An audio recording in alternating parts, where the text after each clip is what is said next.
আজকে আসলে আমি আপনাদেরকে একটা সুন্দর ঢাকা শহর অর্থাৎ একদমই নিরিবিলি আপনি দেখবেন যে এতটা জ্যাম ফ্রি একটা ঢাকা শহর দেখা অবশ্যই সৌভাগ্যের বিষয় আমি মনে করি। কারণ আমরা আসলে যেদিন বের হয়েছিলাম এটা ছিল মঙ্গলবার।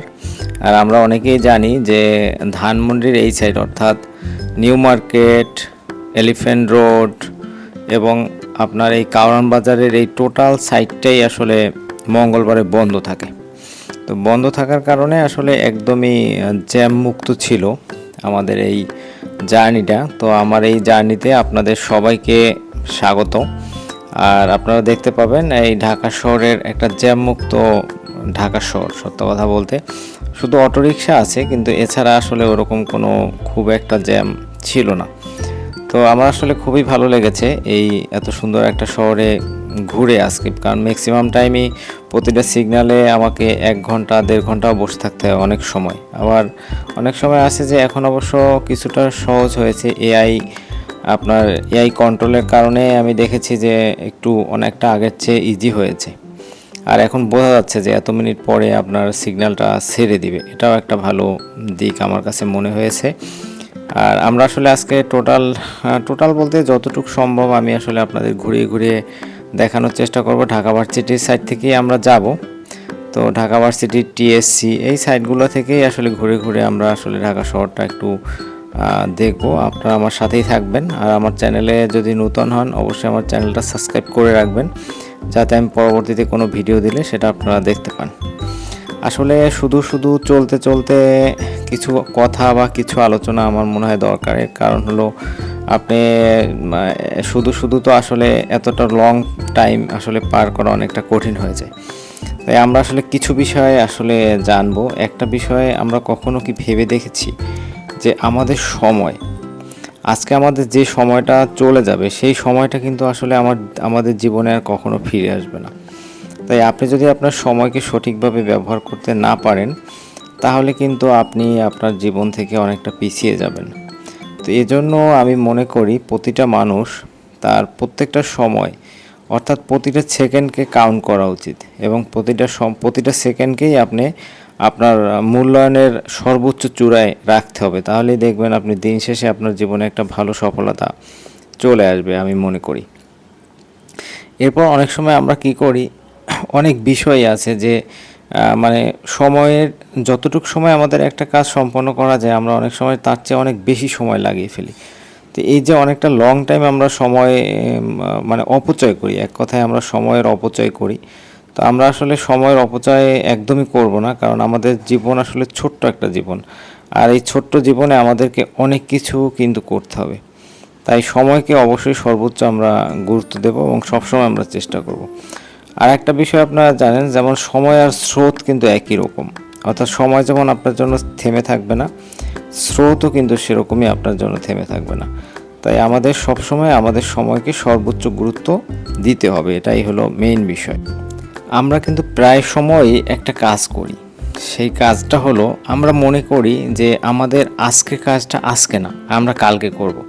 অর্থাৎ অনেক সময় হয় কি যে আমরা আসলে বিষয়টা এরকম যে আমি ভাবলাম যে না আজকে আসলে মানে অলসতা করে হোক বা যে কোনো কারণ বশত হোক আমরা অনেক সময় ভাবি যে না আজকে না এই কাজটা আমি কালকে করব। কিন্তু এই যে কালকের এই বিষয়টা, কালকে আপনি হয়তো অন্য একটা কাজ নিয়ে আরও বেশি ব্যস্ত থাকতে পারেন। আপনার কালকে একটা প্রবলেম হতে পারে, বড় ধরনের একটা সমস্যা হতে পারে।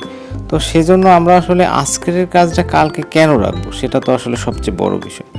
তবে আমি মনে করি যে আমাদের যখনই মনে হবে যে এখন শুরু করব, এখনই আমরা এই কাজটা শেষ করব, তাহলেই কিন্তু আমাদের সবচেয়ে বড় সফলতা একটা সময় চলে আসবে। আর একটা বিষয় আমরা যে বলেছিলাম যে আমরা ঢাকা ভার্সিটির কিন্তু মানে নিউ মার্কেটের গেট থেকে আমরা প্রবেশ করলাম।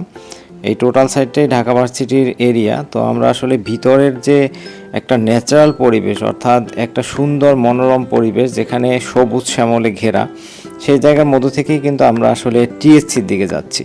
তো আমরা আসলে এই মানে যেতে যেতে কিছু আলোচনা, কিছু কথা, কিছু জীবনের গল্প, কিছু আপনার মানে জীবন থেকে কিছু শেখা জিনিস, এগুলো নিয়ে আলোচনা হবে। আর পাশাপাশি আমরা আসলে সামনের দিকে এগোতে থাকবো। আর আমরা চেষ্টা করব ঘুরিয়ে ঘুরিয়ে আপনাদেরকে দেখাতে। তো আমরা আসলে ঢাকা ভার্সিটির একটা পার্ট, মানে একটা ভিতরের একটা পার্ট থেকে আমরা আসলে চলমান বা যাচ্ছি। তো আসলে আজকে সত্য কথা বলতে যেহেতু মঙ্গলবার ছিল, যার কারণে আসলে একদমই জ্যাম ছিল না। এটা সবচেয়ে ভালো একটা পজিটিভ ইস্যু ছিল বা পজিটিভ পয়েন্ট ছিল। আমার কাছেও বিষয়টা খুবই ভালো লেগেছে, কারণ জ্যাম মুক্ত ঢাকা শহর আসলে পাওয়া একটা সৌভাগ্যের বিষয়। আর একটা বিষয় হলো এই যে সবুজের একটা শহর, এখানে কিন্তু মনে হয় যেন আমরা আসলে ঢাকাতে নেই, অন্য কোথাও। আসলে বিষয়টা কিন্তু এরকম না, আমরা পুরো ঢাকা ভার্সিটির ভিতরের সাইডে আমরা আছি। এই যে একটা গাছ দেখেন, রেন্টি গাছ, এই গাছটার সাথে আমাদের অনেকেই পরিচিত আমরা, কারণ আমরা যারা ঢাকাতে থাকি তারা আমরা কিন্তু এই গাছটা সম্পর্কে আমাদের খুব ভালো পরিচয়। এবং এই গাছের ঠিক অপোজিট সাইডে ঢাকা ভার্সিটির একটা বড় একটা সাইনবোর্ড নিচে আর কি আছে, মাটির সাথেই একরকম ইয়ে করা। তো এটা আপনারা একটু দেখতে পাবেন হালকা করে, এই যে এই লেখাটা দেখেন বাম পাশের। তো এগুলো আসলে আপনারা যদি কখনো সুযোগ পান বা কখনো দেখার সুযোগ হয় তাহলে ঘুরে দেখবেন। তবে আমি যেটা মনে করি, ঢাকা শহরে আসলে এই পার্টটাই ঘোরার জন্য মঙ্গলবার বেস্ট। তাই মঙ্গলবারে আপনি একটা অটো রিক্সা নিয়ে বের হয়ে যেতে পারেন, ঘুরতে পারেন, সারা শহর ঘুরে ঘুরে দেখতে পারেন। আসলে আমাদের জানার আসলে কোনো শেষ নেই। আমরা আসলে সবসময়ই আমরা মানে যত জানবেন, যত বই পড়বেন বা যত শিখবেন, আসলে শেখা কখনো বৃথা যায় না, কারণ এটা একটা না একটা সময় আপনাকে কোনো না কোনোভাবে এটা আপনার হেল্প করবেই, এটা আমার বিশ্বাস। আর একটা বিষয়, আমরা আসলে অনেক সময় মনে করি যে আমাদের সফলতা মনে হয় এমনিতেই চলে আসে। আমাদের এই যে পৃথিবীতে যে সফল মানুষগুলো আছে, অর্থাৎ অনেক সফল মানুষ আছে, ধরেন আপনার হয়তো শিল্পপতি আছে, অনেক কোটিপতি আছে, তারা কিন্তু আসলে আমরা মনে করি যে তারা মনে হয় খুব সহজে তারা তাদের সফলতা অর্জন করেছে, বা তারা মনে হয় খুব সহজেই তাদের এই যে একটা বড় সফল জায়গা আমরা দেখতে পাই, সেই জায়গাটা মনে হয় তারা খুব সহজে অর্জন করেছে। আসলে কিন্তু বিষয়টা একদমই এরকম না। তাদের আপনি যদি কখনো সুযোগ হয় তাদের সেই সফলতার গল্প শুনবেন, তাহলে বুঝতে পারবেন যে তাদের জীবনটা আসলে কতটা চ্যালেঞ্জের, কতটা কঠিনভাবে তারা পার করেছে। আমরা আসলে উপর থেকে যে জিনিসগুলো দেখি, আসলে ভিতরের অবস্থাটা তার চেয়ে অনেক ভয়াবহ খারাপ। তাই আপনি যদি কখনো কাউকে জাজমেন্ট করতে যান, কাউকে যদি আপনি জানতে যান, কারো সম্পর্কে কোনো কমেন্টস করতে যান, তাহলে অবশ্যই তার ভিতরগত সব কিছু জেনে বুঝে আপনি অবশ্যই তার বিষয়ে কোনো কমেন্টস করবেন। কারণ হলো কি, আপনি হয়তো তাকে দেখতেছেন, একটা মানুষকে আমরা হুট করে অনেক সময় খারাপও কিন্তু বলি এই লোকটা ভালো না, কিন্তু তার সম্পর্কে আপনি কতটুকু জানেন যে আপনি তার সম্পর্কে একটা খারাপ মন্তব্য করলেন? সে তো, তার অনেকগুলো ভালো বৈশিষ্ট্য আছে, সে অনেক ভালো মানুষ, কিন্তু কোনো না কোনো কারণে সে কিছুদিনের জন্য, বা এমনও হতে পারে আপনি টোটালটাই তাকে ভুল বুঝছেন বা ভুলভাবে জানছেন, এটাও কিন্তু হতে পারে। তাই কারো বিষয়ে যদি কখনো কমেন্টস করতে হয়, সেটা ভালো হোক বা খারাপ, কাউকে যদি আপনি ভালো বলতে চান, তাও তার সম্পর্কে আপনি খুব ভালো জেনে তাকে বলবেন। আর যদি মনে হয় কারো সম্পর্কে নেগেটিভ কোনো কমেন্টস করবেন কাউকে, তখনও আপনি অবশ্যই তার সম্পর্কে সর্বোচ্চটা জেনে তারপরে কিন্তু তার বিষয়ে কমেন্টস করা উচিত, আমি ব্যক্তিগতভাবে মনে করি। কারণ হলো, আমরা হুট করে একটা মানুষের সম্পর্কে অনেক সময় অনেক কিছুই বলে ফেলি, কিন্তু আসলে দিন শেষে দেখা যায় যে আসলে সে মানুষটা হয়তো সেরকম না, বা অন্যরকম। তো আমরা আসলে অনেক সময় এই ভুলটা কিন্তু অনেক সময় করি। তো আমরা আসলে এই জায়গাগুলোতে আমরা সবসময় চেষ্টা করব আমাদের সর্বোচ্চ সিকিউরিটি মেনটেন করে কারো বিষয়ে কোনো কমেন্টস বা কারো বিষয়ে কোনো কথা বলতে। তাতে কি হবে, তাতে দেখবেন আপনি দিন শেষে আপনার একটা মানসিক স্বস্তি থাকবে। কারণ একটা মানুষকে আপনি যদি নেগেটিভ কোনো কমেন্টস করেন, পরে যদি জানেন যে হ্যাঁ আপনার এই ধারণাটা সম্পূর্ণ ভুল, তাহলে আপনার নিজের উপর যে কনফিডেন্স লেভেল, নিজের উপর যে আত্মবিশ্বাস, সেইটা কিন্তু একদমই থাকবে না। তখন আপনি মনে করবেন কি যে আপনার প্রতিটা সিদ্ধান্ত বা প্রতিটা কমেন্টস বা প্রতিটা একটা মানুষ সম্পর্কে ধারণা, এটা মনে হয় সব ম্যাক্সিমাম সময় ভুল হয়। তাহলে আপনার নিজের প্রতি আপনার কনফিডেন্স কমে যাবে। তো নিজের প্রতি কনফিডেন্স যদি আপনার কমে যায়, তাহলে কিন্তু আপনি একটা জায়গায় আপনি হেরে যাবেন। তো আমি যেন মনে করি, যদি কখনো কারো বিষয়ে পজিটিভ হোক বা নেগেটিভ হোক, কারো বিষয়ে কোনো কিছু বললে অবশ্যই জেনে বুঝে তার সম্পর্কে ভালোভাবে রিসার্চ করে তারপরে আপনি তার বিষয়ে কমেন্টস করবেন, এমনকি সে ঘরের মানুষ হলেও। কারণ আমরা কিন্তু অনেক সময় হয় কি, আমাদের কাছের মানুষগুলো সম্পর্কে আমাদের জাজমেন্ট হয় না, জাজমেন্ট অনেক ত্রুটি হয়, কারণ আমরা তাকে কাছ থেকে দেখি, তো এই জন্য অনেক সময় অনেক কিছু আমরা বুঝি না, তার সম্পর্কে আমাদের অনেক গভীরতা আমরা আসলে জানি না, যার কারণে অনেক সময় কিন্তু এই মিস্টেকটাও হয়। তাই আপনারা সবাই চেষ্টা করবেন আপনাদের যার যার জায়গা থেকে নিজেকে সর্বোচ্চ জায়গায় নেওয়ার জন্য পরিশ্রম করতে হবে, সময়কে সর্বোচ্চ গুরুত্ব দিতে হবে।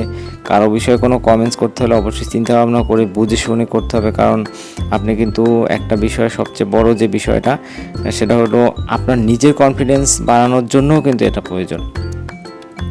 আর আমার চ্যানেলে নতুন হলে অবশ্যই সাবস্ক্রাইব করে রাখবেন, যাতে নেক্সটে কোনো ভিডিও দিলে সেটা আপনারা দেখতে পান। আর আমি আপনাদেরকে সবসময় যে একটা বিষয় কিন্তু সবসময় আপনাদেরকে বলি যে নিজেকে সর্বোচ্চ সময় দিবেন, নিজেকে সর্বোচ্চ জায়গায় রাখার চেষ্টা করবেন, নিজের প্রতি সর্বোচ্চ খেয়াল রাখবেন, কারণ দিন শেষে কিন্তু আপনি কিন্তু নিজেরই আপনার, এটা কিন্তু একটা ইম্পর্টেন্ট বিষয়। তাই সবসময় চেষ্টা করবেন নিজেকে সর্বোচ্চভাবে রাখার, কারণ আপনি যদি ভালো থাকেন তাহলে কিন্তু আপনার কাছাকাছি যে মানুষগুলো আছে সবাই খুব ভালো থাকবে। আর অবশ্যই ঘুরবেন, কারণ আপনি যত ঘুরবেন অত জানবেন, অত দেখবেন। মানে প্রকৃতি থেকে সবচেয়ে বড় শেখার কিন্তু একটা ওয়ে, কারণ আপনি এই প্রকৃতি থেকেই সব কিছু শিখতে পারবেন। তাই প্রকৃতিকে সময় দিবেন, প্রকৃতির সাথে থাকবেন, প্রকৃতিকে ভালোবাসবেন, আর প্রকৃতির সান্নিধ্যে থেকে অবশ্যই অনেক কিছু শিখতে পারবেন। এটা আমার কনফিডেন্স লেভেল। আর ভালো থাকবেন, যে যেখানে যে অবস্থায় থাকবেন। আমার সাথে থাকার জন্য আপনাদেরকে অনেক অনেক ধন্যবাদ।